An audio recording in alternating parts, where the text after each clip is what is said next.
tarde. Meu nome é Cláudia Cruz, sou mestranda do Programa de Pós-Graduação em Enfermagem da Escola de Enfermagem Alfredo Pinto, pertencente à Universidade Federal do Estado do Rio de Janeiro. Sou orientanda da professora doutora Almelinda Moreira e co-orientanda do professor doutor Fernando Porto. Apresentarei hoje o material final da dissertação intitulada Desenrolando a Circularidade das Imagens de Ataduras no livro Curso de Enfermeiros. Aproveito desde já para agradecer a presença de todos, e em especial aos componentes da banca. Este estudo tem por objeto a circularidade cultural das imagens de bandagens veiculadas na obra Curso de Enfermeiros para a construção do conhecimento inerente ao cuidado na profissionalização da enfermagem brasileira, que justifica-se no entendimento de que a enfermagem, ao congregar passado e presente, constrói sua essência, o cuidado de enfermagem. Por isso, é necessário rever o passado da profissionalização e refazer percursos e interfaces sob diversos olhares para tentar compreender os acontecimentos e seus reflexos nos tempos atuais com vistas para o futuro. Portanto, para o desenvolvimento do trabalho, estabeleceu-se os seguintes objetivos: identificar a origem das imagens sobre bandagens, sobre técnicas de bandagens apresentadas na obra Curso de Enfermeiros, analisar a circularidade dessas imagens de bandagens e discutir as imagens como elementos para a construção do conhecimento para a profissionalização da enfermagem brasileira. A necessidade de compreender como se desenvolveu a construção de saberes na enfermagem brasileira, o regresso à vida acadêmica através da inserção nos grupos de história LAF e LACENF, ambos pertencentes à Escola de Enfermagem Alfredo Pinto, aliados à prática profissional, são os fatores que se entrelaçam, dando-se a motivação para a construção desse trabalho. A problematização consiste, então, em quais as influências que substanciaram a construção de saberes para a formação profissional das alunas da Escola Profissional de Enfermeiras Alfredo Pinto pela vertente do cuidado, técnica de bandagens, na obra Curso de Enfermeiros. As bandagens são um cuidado tão antigo quanto a própria humanidade e vêm sendo registradas ao longo dos tempos sob as mais diversas formas. Os detentores desses saberes eram, a princípio, os pajés ou xamãs, seguidos pelos sacerdotes, figuras de cunho religioso que se incumbiam das práticas relacionadas ao processo doença-cura, em associação com os fenômenos da natureza e as divindades.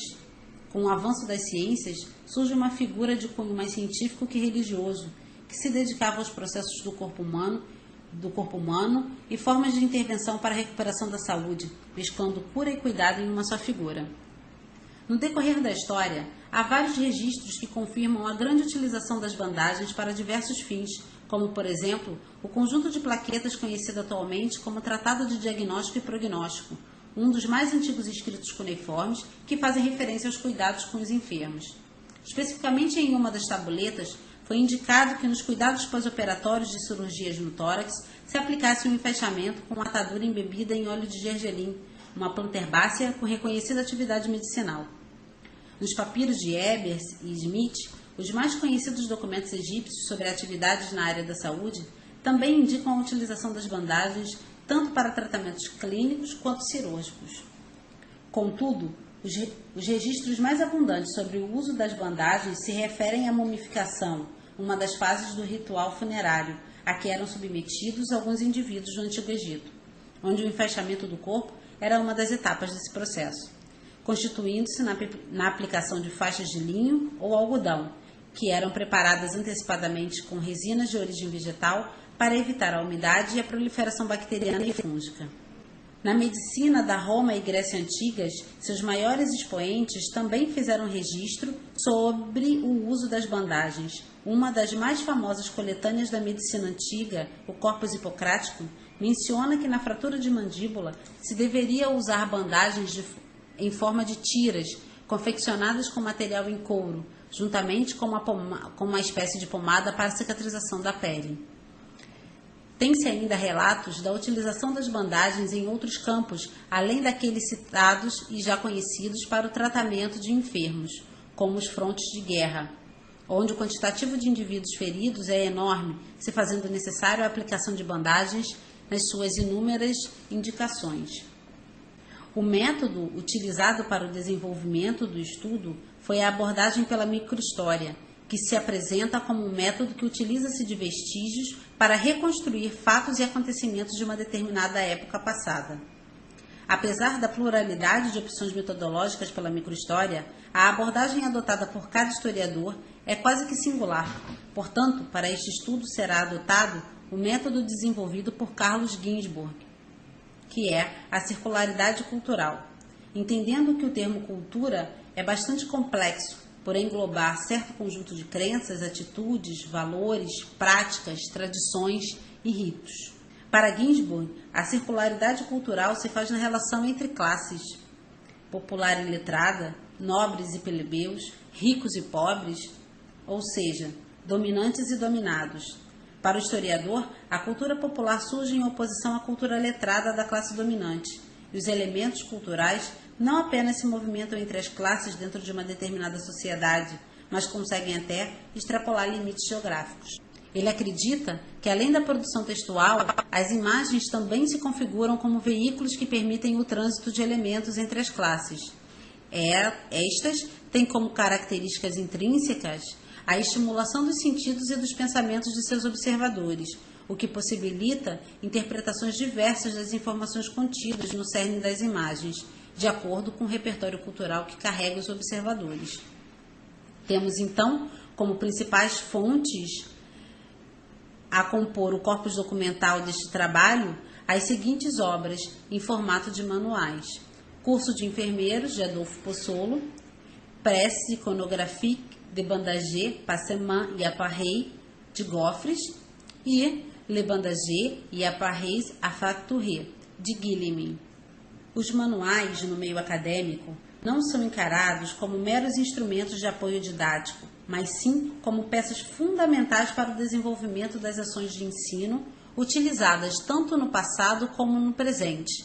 O termo manual é empregado para identificar uma obra que apresenta em seu conteúdo as noções, os conhecimentos, os processos de uma disciplina ou de uma técnica. Como não poderia deixar de ser, a enfermagem também se utiliza dos manuais para se apropriar de conhecimentos alheios, para desenvolver seus próprios conhecimentos e para transmiti-los.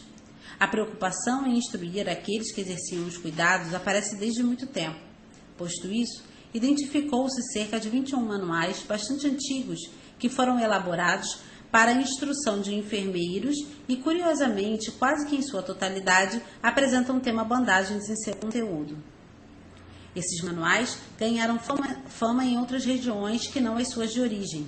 Disse dessa forma, pela presença de exemplares ou citações dos mesmos em bibliotecas de diversos países, ou como, por exemplo, nas anotações sobre livros de enfermagem no período de 1664 e 1942, de autoria do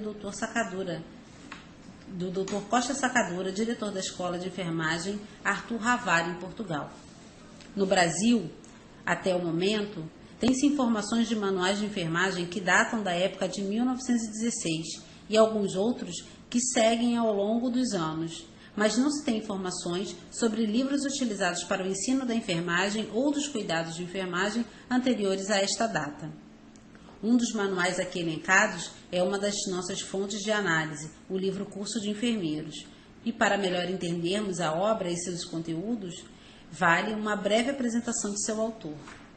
Adolphe Possolo nasceu em 18 de maio de 1869, na cidade do Rio de Janeiro. Era filho de Eduardo Rafael Possolo, um funcionário da alfândega. Possolo foi aluno do Colégio Pedro II, onde se preparou para o ingresso na Faculdade de Medicina e aprendeu as línguas estrangeiras, inglês, francês e latim. De acordo com a documentação do acervo da Faculdade de Medicina do Rio de Janeiro, ele iniciou seus estudos na instituição em 1886, aos 17 anos de idade, formando-se em 1892, com 23 anos. Pode-se aludir que seu gosto pela produção de textos na área da saúde iniciou-se na academia, pela publicação do trabalho intitulado Inclusão Intestinal, veiculado na Revista do Grêmio dos Internos, em 1891. Após formado, deu continuidade à confecção de literatura na área da saúde, compondo assim uma lista considerável de publicações, muitas das quais com edições esgotadas. Concorreu ao título de livre-docência pela escola onde se formou por 2 vezes, para as cadeiras de Clínica Cirúrgica e Patologia Cirúrgica, sendo aprovado em ambas.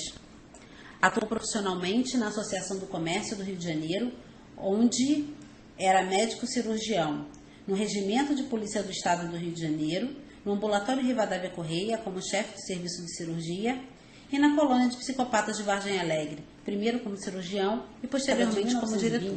Algumas instituições já haviam sido criadas para a formação de enfermeiros. É válido observar que, pelo crescimento das instituições de ensino, funcionantes ou não, é possível inferir que havia interesse na profissionalização da enfermagem nesse período da história, entendendo que o quadro da saúde pública nacional impingia a necessidade de assistência melhor, devido à inclusão do Brasil na Primeira Guerra Mundial e da terrível epidemia de gripe espanhola que assolava a cidade do Rio de Janeiro. Esses fatos levaram a uma necessidade maior da utilização do serviço hospitalar, gerando um quadro de grandes dificuldades na assistência de enfermagem, fosse em relação ao quantitativo insuficiente ou quanto à capacidade técnica de quem prestava assistência. É nesse momento de caos que foi criada a Escola Profissional de Enfermeiras Alfredo Pinto, que teve como maior articulador o médico Gustavo Riedel, diretor da Colônia de Psicopatas do Engenho de Dentro, e com o apoio de seu mentor, Dr. Juliano Moreira, diretor do Hospital Nacional de Alienados, que através da criação de uma portaria no Decreto 791 de 1890, que a princípio criou a Escola Profissional de Enfermeiros e Enfermeiras, a desdobrou em 3 seções, mista, masculina e feminina. Nos deteremos a seção feminina, inicialmente denominada desta forma, quando da criação do regimento interno, mas ao passo que foi sancionado no final de 1921, em homenagem ao ministro da Justiça e Negócios Interiores, Sr. Alfredo Pinto, e como estratégia para demonstrar prestígio e poder, esta seção passou a denominar-se Escola Profissional de Enfermeiras Alfredo Pinto. O regimento interno dava outras determinações, além do desdobramento da Escola Profissional de Enfermeiros e Enfermeiras, dentre elas as mudanças pouco sensíveis na estrutura curricular, que em relação ao conteúdo disciplinar ministrado, não há muito o que se referir. Montado por alienistas desde a Escola Profissional de Enfermeiros e Enfermeiras, em 1890, se manteve praticamente o mesmo de acordo com as normas do regimento interno. Contudo, é importante ressaltar que, à época da criação da Escola Profissional de Enfermeiros e Enfermeiras, o modelo de assistência psiquiátrica a servir de inspiração aos nossos alienistas era o francês, liderado por Dr. Pinel, mediante suas experiências e pelas ideias de ordenação do espaço e vigilância arquitetônica do Dr. Esquirol. Ratificando esse pensamento, tem-se o fato de que o diretor do Hospital Nacional de Alienados, à época, Dr. Teixeira Brandão, era defensor e praticante desse modelo assistencial. A mudança do modelo assistencial ocorre com a nomeação do Dr. Juliano Moreira para a direção do Hospital Nacional de Alienados, passando da influência francesa para a germânica. Juliano Moreira não era simplesmente um admirador do modelo germânico de assistência a alienados. Ele era um praticante e defensor das ideias de Emil Kraepelin, médico alienista alemão de renome internacional, com o qual se correspondia com certa regularidade. Essa influência teve abrangência não apenas no Hospital Nacional de Alienados, mas também nas instituições sob sua tutela, como foi o caso da Colônia de Alienadas do Engenho de Dentro. Gustavo Riedel foi o segundo diretor da instituição e, claro, não foi escolhido ao acaso. Além de sua capacidade técnica, coadunava com as ideias de Juliano Moreira pela assistência psiquiátrica voltada ao modelo germânico. Tanto é que as instalações do Ambulatório Rivadavia Correia, dentro da Colônia do Engenho de Dentro, e onde eram ministradas as aulas práticas às alunas, seguiam um modelo estrutural alemão, de acordo com o relatório Viagem à Europa de 1907 de Adolfo Possolo, onde este faz referências à estrutura física das instituições de saúde alemãs. A assistência implementada por Riedel também baseava-se em modelo germânico, conhecida aqui como assistência heterofamiliar. Porém, a assistência de enfermagem era um entrave para o desempenho da assistência idealizada por Riedel, tanto pela capacidade técnica aquém, quanto pelo quantitativo insuficiente. Este fato se configura em um dos motivos para a criação de uma escola de enfermeiros dentro da colônia de alienadas. As influências que serviram de base para a criação ainda não estão completamente definidas. Alguns autores que abordam o tema defendem vertentes distintas, como, por exemplo, o professor Dr. Fernando Porto, que devido ao desenvolvimento de uma assistência nos moldes alemães e pelo apreço do diretor Gustavo Riedel e todo o esforço de Juliano Moreira em estabelecer uma assistência nos moldes alemães, julga ser este o modelo a base do ensino também na Escola Profissional de Enfermeiras Alfredo Pinto.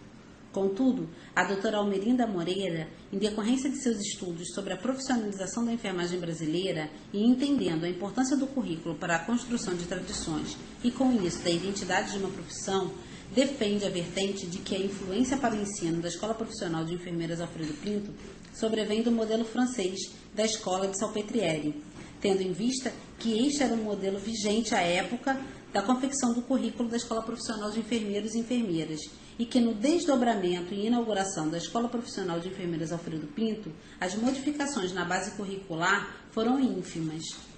Conjugando-se ao pensamento de Porto de Moreira, tem-se o Dr. Tiago Braga, que defende a vertente de que o modelo assistencial e, por conseguinte, de ensino que se aplicava na Escola Profissional de Enfermeiras Alfredo Pinto era um misto dessas duas influências, ou seja, uma assistência franco-germânica. Menciona em sua tese de doutorado que, apesar de todo o empenho de Juliano Moreira em substituir o modelo assistencial francês pelo germânico, o que se via era uma mescla de ações oriundas das duas influências, ou seja, um ensino e uma assistência híbridos. Contudo, percebe-se em seus apontamentos uma sobreposição do modelo germânico em relação ao francês. Ele indica para uma massificação de implementações oriundas dessa influência com o intuito de fortalecê-la e estabelecê-la.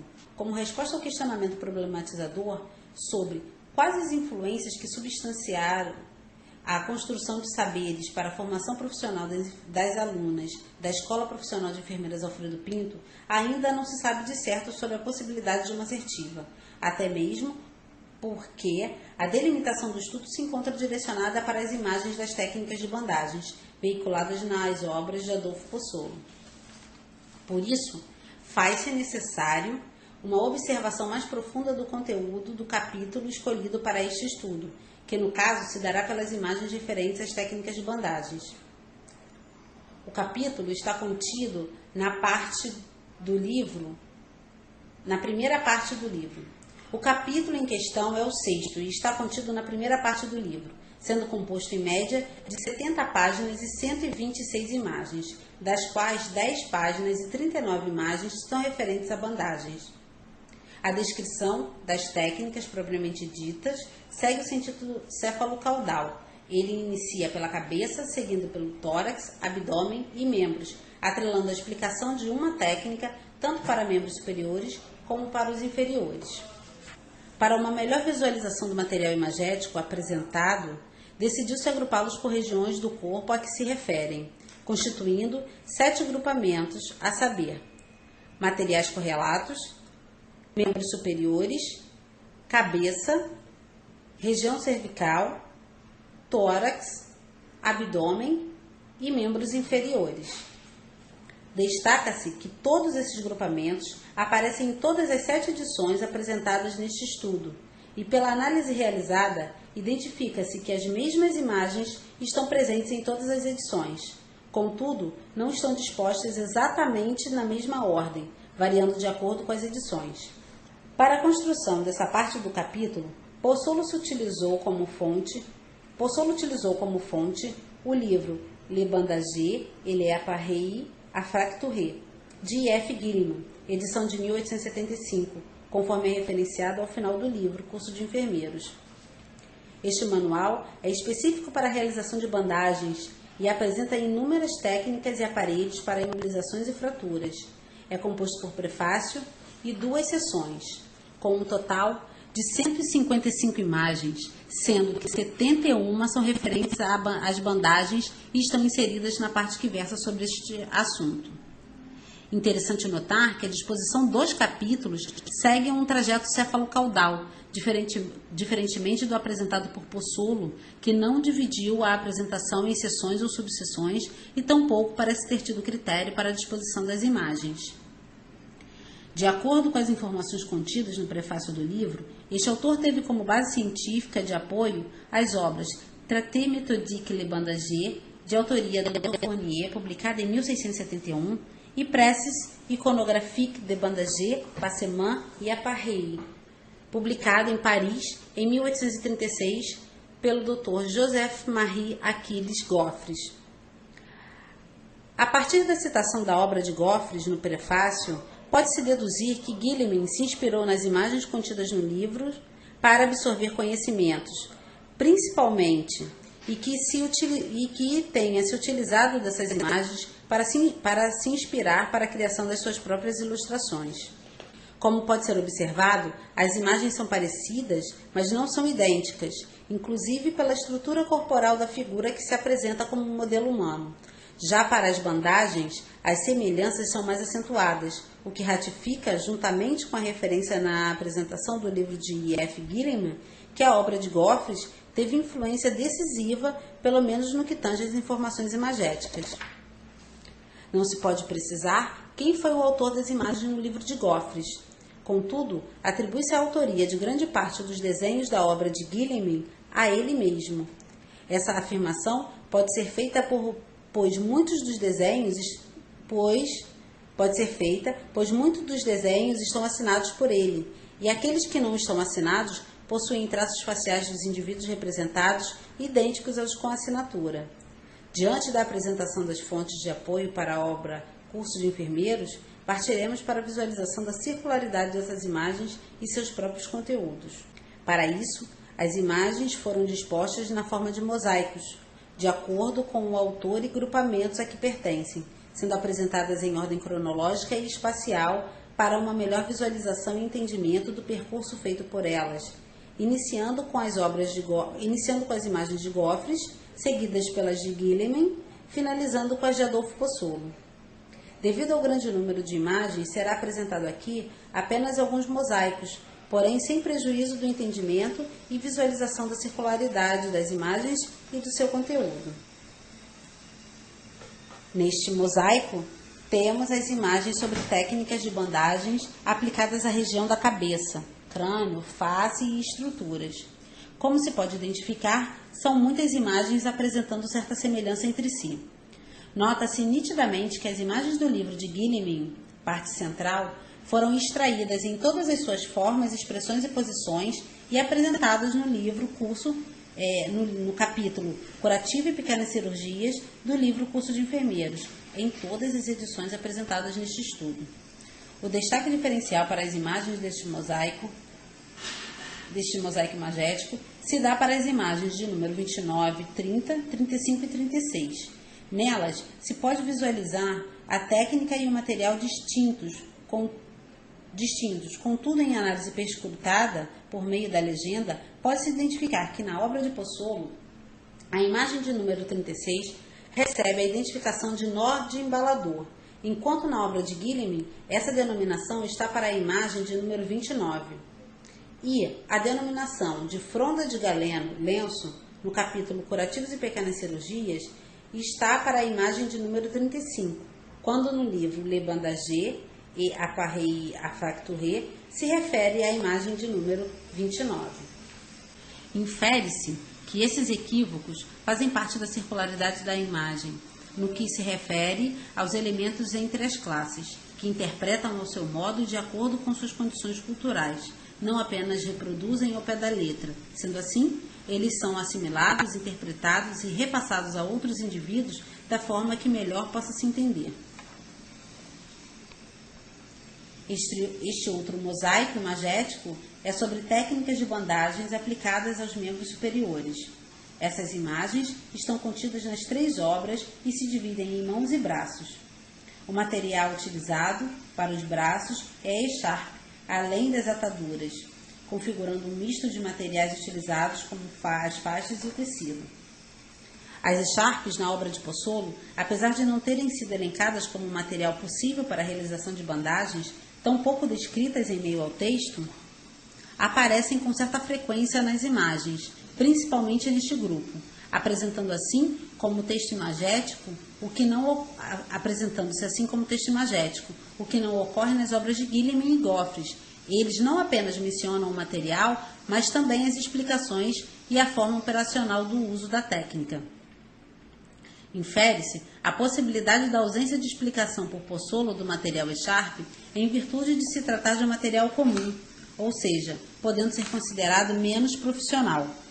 Em outras palavras, a atadura, seja industrializada ou não, e visualizada para o produto final no olhar da estética, deixa transparecer como uma atividade profissional, enquanto a echarpe, uma certa improvisação, pois sabe-se que em atendimento de primeiros socorros, a criatividade e o improviso são fundamentais para a prestação de cuidados. Depreende-se desta forma que, como a obra se destina à população-alvo enfermeiros, a cultura popular deveria ser dita de forma implícita, pela imagem, aqui entendida como vestígio para a transposição para a cultura letrada. Seja qual for a argumentação teórica, o indício se revela e o que poderia ser entendido como cultura popular, na obra, acaba por assumir status acadêmico, entendido como cultura letrada, que possivelmente passa de forma desapercebida pelo leitor desatento. Neste momento, após percorrer não apenas a trajetória das imagens veiculadas no livro Curso de Enfermeiros, de Adolfo Possolo, mas também de todo o contexto que levou à elaboração deste livro e a intencionalidade para sua utilização, percebe-se a presença da circularidade cultural e de conhecimentos para a formação e formatação da enfermagem brasileira. Ao propor a circularidade cultural, seguindo a abordagem desenvolvida por Ginsburg, intentei visualizar as influências culturais e de conhecimentos que permearam a formação acadêmica da enfermagem brasileira. E para este estudo, entendeu-se que os elementos que circulam entre as classes se configuram nos elementos inerentes às imagens das bandagens presentes na obra de Adolfo Possolo, nas 7 edições. Disse dessa forma, pois não são os textos ou as imagens os elementos culturais que transitam entre as classes, eles são os veículos que transportam em si os elementos a serem interpretados pelos indivíduos. No caso das imagens de bandagens veiculadas no livro Curso de Enfermeiros, elas se encontram imbricadas em conteúdos escritos, que também são veículos para o trânsito de elementos culturais, além de estarem balizadas pela simbologia do poder, que o médico tentava passar naquele momento à sociedade, haja vista que foi apresentada ao público dessa forma na obra.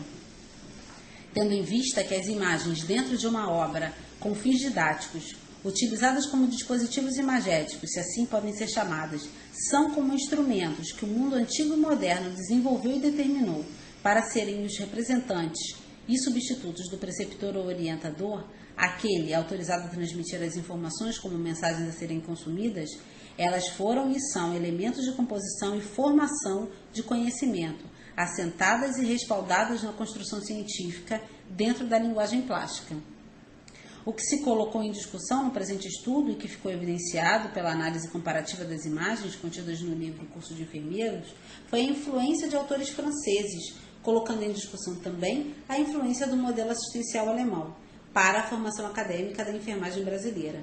Essa discussão advém de estudos existentes sobre a trajetória da atual Escola de Enfermagem Alfredo Pinto, antiga Escola Profissional de Enfermeiras Alfredo Pinto, originárias da Escola Profissional de Enfermeiros e Enfermeiras. A influência francesa para o ensino da enfermagem, tendo por referência na obra de Adolphe Possolo os livros intitulados Le Bandager et les Appareils à Fracturer, de Guillemin, que por sua vez buscou referência em outra obra francesa, Presse iconographique de Bandager, Passements et Appareils, de Goffres. Estas referências conduziram ao entendimento que houve de fato a circulação da visualidade cultural adotada por Adolfo Possolo. O fato é que Possolo, ao se apropriar e promover a circularidade do conteúdo imagético, fez com que o conhecimento pudesse circular, tendo por referência a literatura francesa. Cabe destacar que o conhecimento circulou, ou melhor, perpassou entre classes culturais geograficamente distintas. A primeira se deu entre as subclasses, dito de outra maneira, os subgrupos dentro de uma mesma classe, entendendo-se pelo fato dos autores serem médicos e pertencerem à classe médica. Por outro lado, dentro desta classe médica, até mesmo por razões geossocioculturais, havia significativas que impingiam uma subdivisão na classe.